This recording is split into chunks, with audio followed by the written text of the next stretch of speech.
Bienvenidos, viajeros de la noche. Acomódense, apaguen las luces y asegúrense de que las puertas estén bien cerradas, aunque sabemos que los cerrojos de nada sirven contra lo que habita en la oscuridad. Hoy nos adentraremos en el folclore más antiguo y temido de nuestra cultura. No hablaremos de fantasmas errantes ni de bestias sin mente.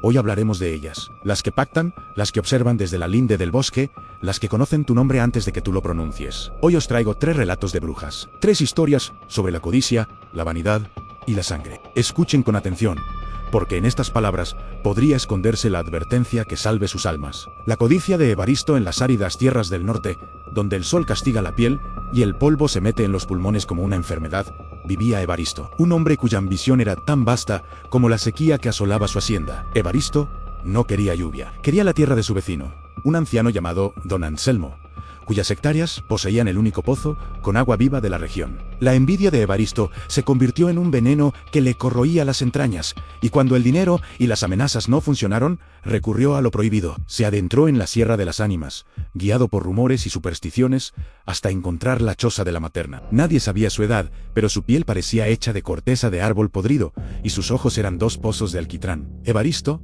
sin temblar, ofreció lo único que la bruja pidió a cambio de la muerte de Anselmo y la escritura de sus tierras, la primera cosecha que nazca de ese suelo robado. Evaristo, pensando en maíz y trigo, aceptó con una sonrisa torcida. Esa misma noche, don Anselmo murió gritando, ahogado en su propia cama, con los pulmones llenos de tierra seca. El cultivo, maldito. Evaristo tomó las tierras. El agua del pozo fluyó, pero tenía un sabor metálico, similar a la sangre diluida. Sin embargo, su ganado prosperó y sus campos reverdecieron con una velocidad antinatural.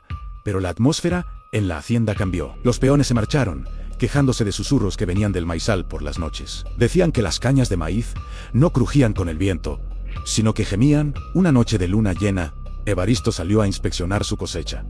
El aire olía a azufre y a carne descompuesta. Al acercarse al pozo, notó que el agua burbujeaba. No brotaba agua cristalina, sino un líquido espeso y oscuro.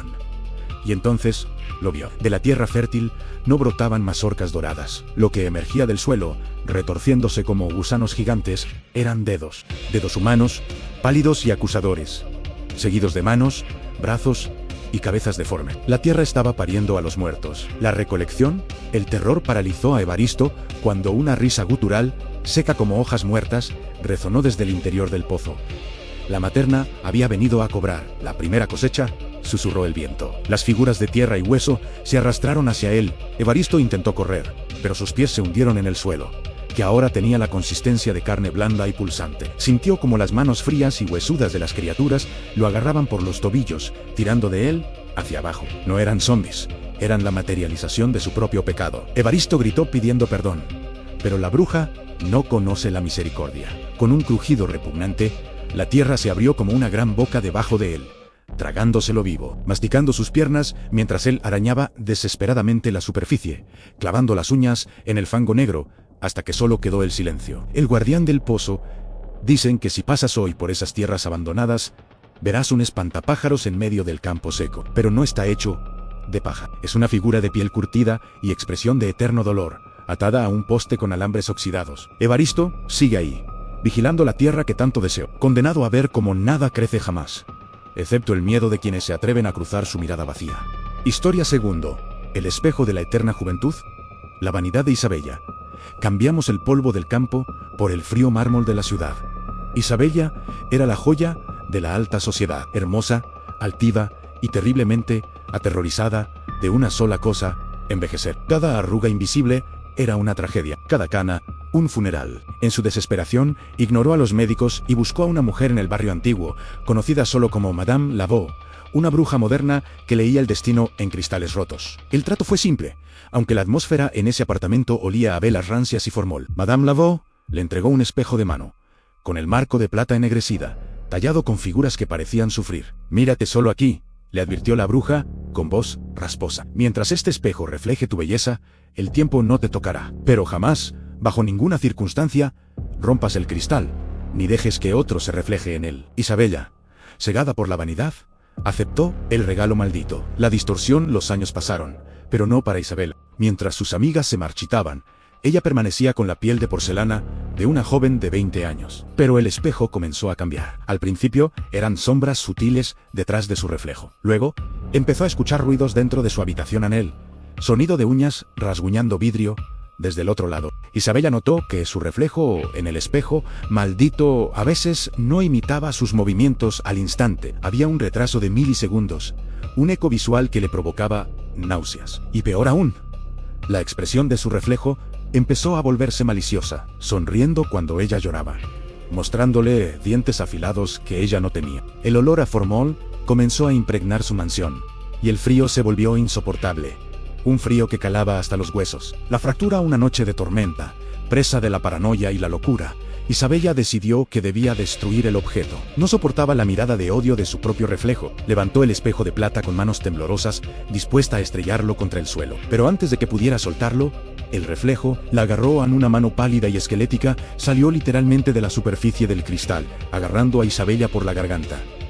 La fuerza era sobrenatural. Isabella sintió como era arrastrada hacia el espejo. Su cuerpo se contorsionó de formas imposibles, mientras era absorbida por el vidrio, como si este fuera agua densa y helada. Sus gritos fueron silenciados abruptamente cuando el espejo cayó al suelo, boca arriba, intacto. La prisionera de plata, la policía encontró la mansión vacía. Isabella había desaparecido sin dejar rastro. Solo encontraron un espejo antiguo en el suelo del dormitorio. Quien lo mira con atención jura que no ve su propio reflejo, sino el rostro de una mujer anciana, decrépita y gritando en silencio, golpeando el cristal desde adentro, envejeciendo 1000 años por minuto, pagando el precio de la eternidad que tanto deseó. Historia tercero, Anne, la partera de la niebla.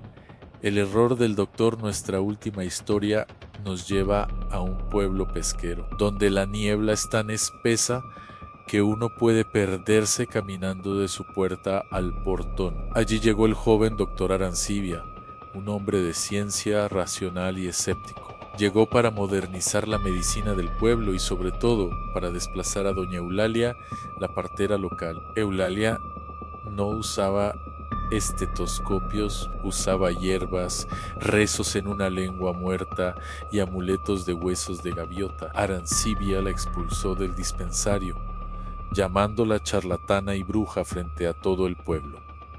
Eulalia no se defendió, solo lo miró con sus ojos lechosos y escupió a sus pies, murmurando Anlo, que la niebla trae, la niebla se lo lleva. Sí, desprecias la protección antigua, lidia tú con los que vienen del mar. Los llantiros en la bruma. Esa semana, una tormenta azotó la costa. La electricidad se cortó y el pueblo quedó sumido en tinieblas. Esa noche, 3 mujeres entraron en labor de parto simultáneamente. El doctor Arancibia, solo y abrumado, trabajó incansablemente, pero algo estaba mal. La niebla se colaba por debajo de las puertas de la clínica, trayendo un hedor a algas podridas y pescado muerto. Los partos fueron difíciles, antinaturales, pero lo peor fue el sonido. No se oía el llanto de los bebés al nacer, se oían susurros a voces adultas y malignas saliendo de gargantas de recién nacido.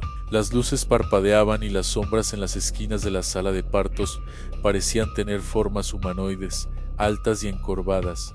Observando, el doctor sentía manos húmedas rozando su nuca y escuchaba el golpeteo rítmico de un bastón de madera, el bastón de doña Eulalia. La ofrenda, el clímax, llegó con el tercer nacimiento. Al recibir al niño, el doctor vio con horror que la criatura no tenía rostro humano, sino facciones que recordaban a los peces de las profundidades, con ojos grandes y sin párpados. La madre gritó, no de dolor, sino de una posesión histérica. Las ventanas estallaron hacia adentro y la niebla invadió la habitación, materializándose en la figura de doña Eulalia, que flotaba a centímetros del suelo. La ciencia no cura el alma, doctor, dijo la bruja con una voz que sonaba como olas rompiendo contra rocas. Las sombras se abalanzaron sobre él.